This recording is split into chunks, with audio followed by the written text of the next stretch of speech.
नमस्कार दोस्तों, स्वागत है आपका आज के डिस्कशन में। तो चलिए स्टार्ट करते हैं आज का डिस्कशन। पहला क्वेश्चन है, निम्नलिखित कथनों पर विचार कीजिए। पहला स्टेटमेंट है, मान्यता प्राप्त राजनीतिक दलों को 1998 के लोकसभा चुनाव के बाद से चुनावों के दौरान राज्य के स्वामित्व वाले टेलीविजन और रेडियो का स्वतंत्र रूप से उपयोग करने की अनुमति दी गई है।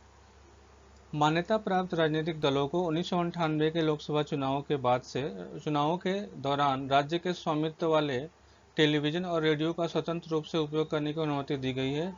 ये बिल्कुल सही है। सर्वोच्च न्यायालय यह तय करता है कि चुनाव अभियान शुरू होने से पहले प्रत्येक मान्यता प्राप्त राष्ट्रीय और राज्य स्तरीय पार्टी को कितना समय आवंटित किया जाना चाहिए। ये बिल्कुल गलत है, क्योंकि सर्वोच्च न्यायालय की इसमें कोई भूमिका नहीं होती है। भारतीय निर्वाचन आयोग के द्वारा ये तय किया जाता है। राज्य स्तरीय राजनीतिक दलों को उचित क्षेत्रीय दूरदर्शन चैनल और आकाशवाणी चैनल पर प्रसारण का समय नहीं मिलता है, तो ये भी गलत है। चुनाव आयोग के द्वारा सभी क्षेत्रीय और राजनीतिक पार्टियों को भी समय आवंटित किया जाता है। तो ऊपर दिए गए कथनों में से कितने सही हैं? तो सिर्फ एक सही है। ठीक है। अगला, इसकी व्याख्या देखा जाए तो दो विपक्षी नेताओं, भारतीय कम्युनिस्ट पार्टी के महासचिव सीताराम येचुरी और ऑल इंडिया फॉरवर्ड ब्लॉक के नेता जी देवराजन को अभी हाल ही में संपन्न लोकसभा चुनावों के दौरान आवंटित समय प्रसारण समय के दौरान दूरदर्शन और ऑल इंडिया रेडियो पर दिए गए अपने भाषणों पर में कुछ बदलाव करने के लिए कहा गया था। कुछ आपत्तिजनक भाषण थे जिनको बदलने के लिए कहा गया था। किसने कहा था? तो चुनाव आयोग ने कहा था। ठीक है। किसको कहा था? तो दो नेताओं को, एक भारतीय कम्युनिस्ट पार्टी मार्क्सवादी सीताराम येचुरी और ऑल इंडिया फॉरवर्ड ब्लॉक के नेता जी देवराजन को। मान्यता प्राप्त राजनीतिक दलों को 1998 के लोकसभा चुनाव के बाद से चुनावों के दौरान राज्य के स्वामित्व वाले टेलीविजन और रेडियो का स्वतंत्र रूप से उपयोग करने की अनुमति दी गई थी। तो इसलिए ये स्टेटमेंट एक जो है वो सही है। इलेक्शन कमीशन ऑफ इंडिया यह तय करता है कि चुनाव अभियान शुरू होने से पहले प्रत्येक मान्यता प्राप्त राष्ट्रीय और राज्य पार्टी को कितना समय आवंटित किया जाना चाहिए। इसलिए क्वेश्चन जो स्टेटमेंट नंबर 2 जो है वो गलत है।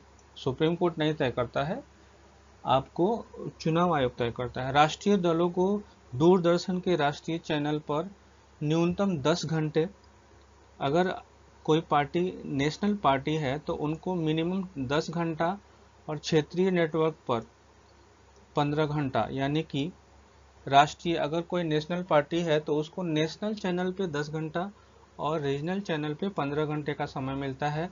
राज्य पार्टी को क्षेत्रीय दूरदर्शन चैनल और आकाशवाणी पर 30 घंटे का प्रसारण समय मिलता है। इसलिए कथन 3 सही नहीं है। तो ध्यान दीजिएगा, राष्ट्रीय दलों को दूरदर्शन के राष्ट्रीय चैनल पे, अगर नेशनल पार्टी है तो उसको नेशनल चैनल पे 10 घंटा और लोकल चैनल पे आपको 15 घंटा का समय मिलता है। अगर लोकल पार्टी है, राज्य दल है, तो उसको दूरदर्शन और आकाशवाणी पे टोटल कम से कम 30 घंटे का समय मिलता है, कम से कम 30 घंटे का। दलों और वक्ताओं से अनुरोध किया जाता है कि वे रिकॉर्डिंग से 3 से 4 दिन पहले अपने भाषण की प्रतिलिपि प्रस्तुत कर दें, ताकि उसको समय पे शेड्यूल किया जा सके। ठीक है। यानी कि पहले उसको चेक किया जाएगा कि ये भाषण जो है वो चलाने लायक है कि नहीं। इसलिए विकल्प 1 जो है वो सही है। अगला प्रश्न है, निम्नलिखित कथनों पर विचार कीजिए। कथन 1 है कि भारत के संविधान का अनुच्छेद 102 सदस्यता के लिए अयोग्यता का प्रावधान करता है। भारत के संविधान का अनुच्छेद 102 सदस्यता के लिए अयोग्यता का प्रावधान करता है। कथन 2 कहता है कि यदि यह प्रश्न उठता है कि संसद के किसी भी सदन के सदस्य को अनुच्छेद 102 के तहत अयोग्य ठहराया गया है या नहीं, तो प्रश्न राष्ट्रपति के निर्णय के लिए भेजा जाएगा और उसका निर्णय जो है वो अंतिम होगा। उपयुक्त कथनों के संबंध में निम्नलिखित में से कौन सा सही है? पहला है, कथन 1 और कथन 2 दोनों सही है और कथन 1 के लिए सही स्पष्टीकरण है। तो यही आंसर हो जाएगा। इसकी व्याख्या की बात की जाए तो सबसे पहले जानते हैं कि संविधान के अनुच्छेद 102 में सदस्यता के लिए अयोग्यता का प्रावधान है और उस संदर्भ में कहा गया है कि कोई व्यक्ति संसद के किसी भी सदन का सदस्य चुने जाने और होने के लिए अयोग्य होगा यदि वह भारत सरकार या किसी राज्य की सरकार के अधीन कोई लाभ का पद धारण करता हो, ऑफिस ऑफ प्रॉफिट, संसद द्वारा विधि द्वारा घोषित किसी पद को छोड़कर जो उसके धारण को अयोग्य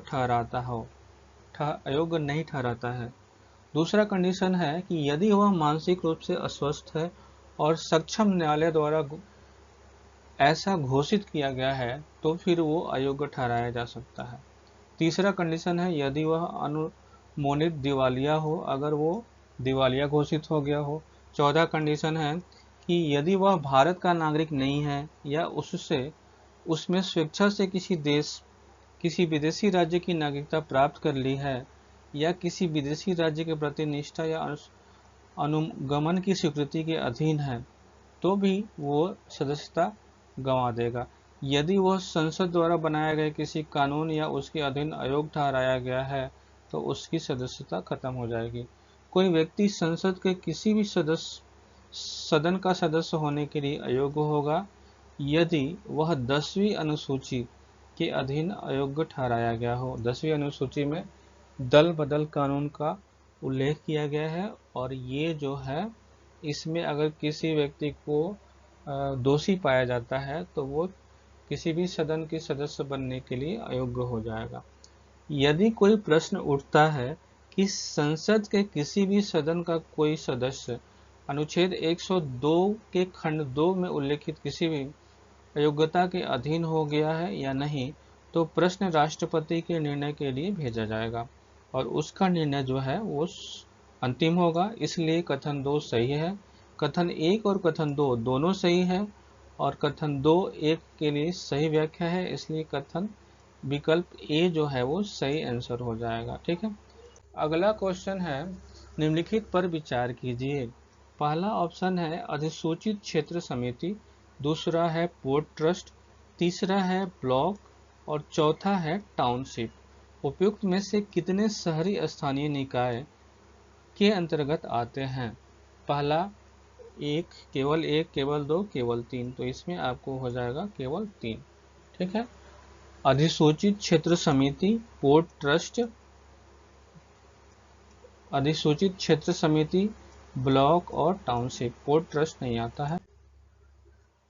इसकी व्याख्या की जाए, नागालैंड में अभी चुनाव संपन्न हुए हैं और राज्य के अगले महीने में होने वाले एक चुनाव और हैं जो कि बहुत लंबे समय से लंबित हैं, नगर पालिका का चुनाव जो 2004 में आखिरी बार हुआ था।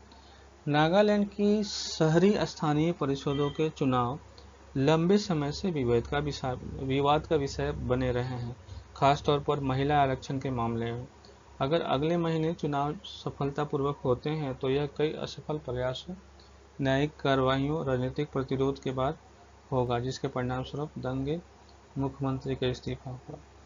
शहरी स्थानीय निकाय छोटे, हम बात कर रहे हैं शहरी स्थानीय निकाय छोटे स्थानीय निकाय हैं जो विशिष्ट आबादी वाले शहर या कस्बे का प्रशासन या विनियमन करते हैं। शहरी स्थानीय निकाय राज्य सरकार द्वारा सौंपे गए कई तरह के कार्यों के लिए जिम्मेदार हैं।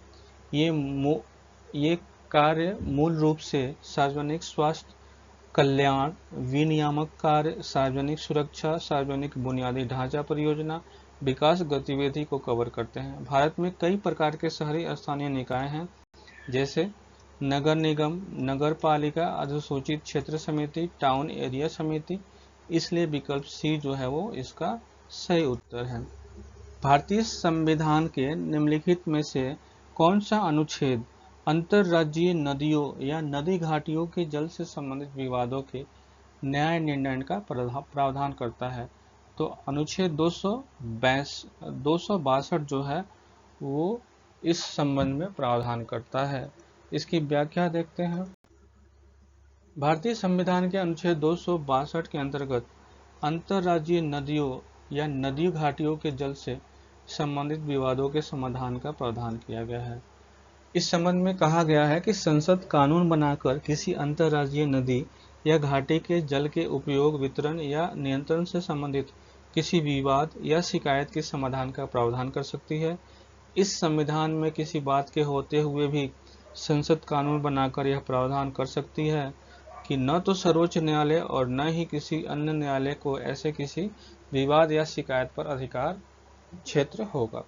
अंतर्राज्यीय नदी जल विवाद अधिनियम 1900 अंतर्राज्यीय नदी जल विवाद अधिनियम 1956 के तहत राज्यों के बीच जल विवादों को निपटाने के लिए सरकार द्वारा एक अब तक स्थापित न्यायाधिकरणों की विशिष्ट विशेषताएं इस प्रकार हैं, इसलिए विकल्प बी जो है वो सही है। ठीक है, विकल्प बी जो है वो सही है। जो अंतर्राज्यीय नदी जल विवाद अधिनियम 1956 के तहत राज्यों के बीच जल विवाद को निपटाने के लिए राज्य सरकार द्वारा स्थापित न्यायाधिकरणों की कुछ विशेषताएं हैं जो कि इस प्रकार हैं। नेम ऑफ द ट्रिब्यूनल का नाम और संबंधित राज्य और उसकी स्थापना कब हुई थी। तो गोदावरी वाटर डिस्प्यूट ट्रिब्यूनल, इसकी स्थापना जो है अप्रैल 1969 में हुई थी। ये जो है महाराष्ट्र, आंध्र प्रदेश, कर्नाटका, मध्य प्रदेश और उड़ीसा, महाराष्ट्र, आंध्र प्रदेश, कर्नाटका, मध्य प्रदेश, उड़ीसा, ये आपको 5 राज्यों 1 2 3 4 5 राज्यों 6 राज्यों मध्य प्रदेश, महाराष्ट्र 1, आंध्र प्रदेश 2, कर्नाटका 3, मध्य प्रदेश 4 और उड़ीसा 5, यानी कि 5 राज्यों से संबंधित है। गोदावरी वाटर डिस्प्यूट ट्रिब्यूनल 5 राज्यों से संबंधित है, जिसकी स्थापना अप्रैल 1969 में हुई थी। कृष्णा वाटर डिस्प्यूट्स ट्रिब्यूनल, इसकी स्थापना भी अप्रैल 1969 में हुई थी। ये आपको 3 राज्यों से संबंधित है। पहला है महाराष्ट्र, दूसरा है आंध्र प्रदेश और तीसरा है Karnataka.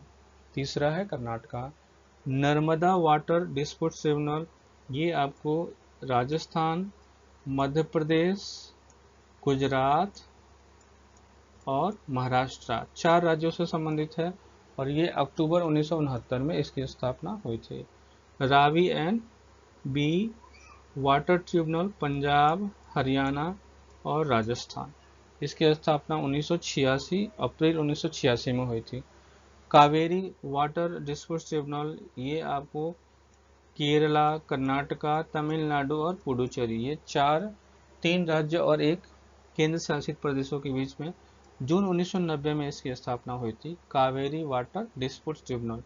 Krishna water dispute tribunal Krishna नदी पे है। कृष्णा वाटर डिस्प्यूट ट्रिब्यूनल अप्रैल 2004 से इसकी स्थापना हुई और ये आपको कृष्णा जो है महाराष्ट्र, आंध्र प्रदेश और कर्नाटका से संबंधित है। ठीक है। Vamsadhara water dispute tribunal Andhra Pradesh और उड़ीसा से संबंधित है। फरवरी 2010 में इसकी स्थापना हुई। नवंबर 2010 में Mahadayi water dispute tribunal Goa, Karnataka और महाराष्ट्र के बीच में नवंबर 2010 में इसकी स्थापना हुई। तो ये थे आपके ट्रिब्यूनल्स के नाम, वो किस राज्य से संबंधित है और उनकी स्थापना कब हुई। ये इम्पोर्टेंट है, कभी कभी एग्जाम में पूछा जाता है। अगला क्वेश्चन है विनियोग विधेयक के संदर्भ में निम्नलिखित कथनों पर विचार कीजिए। विनियोग विधेयक लोकसभा द्वारा दिए गए अनुमानों को पूरा करने के लिए पेश किए जाते हैं। संसद के किसी भी सदन में ऐसे किसी भी विधेयक में संशोधन प्रस्तावित किए जा सकते हैं। ऊपर दिए गए कथनों में से कौन से सही हैं? तो केवल एक। संसद के किसी भी सदन में ऐसे किसी भी विधेयक में संशोधन किए जा सकते हैं, बिल्कुल गलत है। ये सिर्फ लोकसभा में होता है। इसकी व्याख्या देखते हैं। लोकसभा ने बजट 2023-24 के लिए अनुदानों की मांगों और विनियोग विधेयक को बिना किसी बहस के ध्वनि मत से पारित कर दिया। जैसे ही अनुच्छेद 113 के तहत अनुदानों को लोकसभा द्वारा अनुमोदित कर दिया जाता है। भारत की संचित निधि से सभी निधियों के विनियोग का प्रावधान करने के लिए एक विधेयक पेश किया जाता है जो निम्नलिखित को पूरा करने के लिए आवश्यक है। विनियोग विधेयक पेश किया जाता है। लोकसभा द्वारा किए गए अनुदान, इसलिए एक कथन सही है। भारत की संचित निधि पर लगाया गया व्यय लेकिन किसी भी मामले में संसद के समक्ष पहले रखे गए विवरण में दर्शाए गए राशि से अधिक नहीं। तो विनियोग विधेयक ये प्रावधान करता है कि लोकसभा द्वारा किए गए अनुदान भारत की संचित निधि पर लगाया गया व्यय, लेकिन उसका कंडीशन है कि किसी भी मामले में संसद के समक्ष पहले रखे गए विवरण से दर्शाई गई राशि से ज़्यादा नहीं, मतलब जितना स्वीकृत है राशि उतना ही हम निकाल सकते हैं। संसद के किसी भी सदन में ऐसे किसी भी विधेयक में कोई संशोधन प्रस्तावित नहीं किया जाएगा जिसका प्रभाव इस प्रकार दिए गए किसी अनुदान की राशि में परिवर्तन या गंतव्य को बदलने या भारत की संचित निधि पर लगाए गए किसी भी व्यय के राशि में परिवर्तन करने का होगा। कि संसद के किसी भी सदन में ऐसे विधेयक में कोई संशोधन नहीं प्रस्तावित किया जाएगा जिसका प्रभाव जो है किसी योजना की राशि को एकदम से बढ़ा दे, तो ये ऐसा कोई परिवर्तन नहीं होगा। और इस खंड के तहत संशोधन को अस्वीकार करने के बारे में अध्यक्ष करने वाले व्यक्ति का निर्णय अंतिम होता है, इसलिए कथन 2 जो है वो सही नहीं है।